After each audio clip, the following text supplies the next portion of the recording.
અમદાવાદમાં પ્રદૂષણના પ્રમાણમાં વધારો થયો છે। શહેરમાં પ્રદૂષણ જોખમી સ્તરે પહોંચ્યું। અમદાવાદના અનેક વિસ્તારોમાં એક્યુઆઈ લેવલ 400 ને પાર।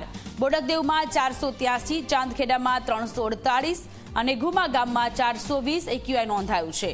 પ્રદૂષણ ચિંતાજનક સ્તરે પહોંચતા લોકોને શ્વાસ લેવામાં પણ તકલીફ પડી રહી છે।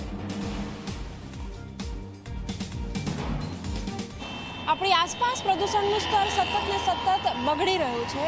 પ્રદૂષણનું સ્તર ખૂબ ઊંચું જઈ રહ્યું છે। અત્યારે અમદાવાદ શહેરના જુદા જુદા વિસ્તારની વાત કરું તો એક ખાનગી વેબસાઇટ એટલે કે અમદાવાદ જે એક્યુઆઈ છે એનું જે લેવલ છે એ 422 એટલે કે હઝાર્ડસ ખૂબ ભયાનક સ્થિતિ આને કહેવાય અને એ જ પ્રકારનું જે માહોલ છે એ પણ જોવા મળી રહ્યો છે અમદાવાદ શહેરમાં। ન માત્ર અમદાવાદનું ઓવરઓલ એટલે કે સરેરાશ એક્યુઆઈ એટલું છે પરંતુ જુદા જુદા વિસ્તારના પણ એક્યુઆઈની વાત કરીએ તો એક્યુઆઈ ખૂબ વધારે છે। અલગ અલગ વિસ્તારોની એક્યુઆઈની વાત કરીએ બોડકદેવમાં 483 એક્યુઆઈ નોંધાયું છે, ચાંદખેડામાં 348 એક્યુઆઈ છે, ચંદ્રનગરમાં 418 એક્યુઆઈ છે।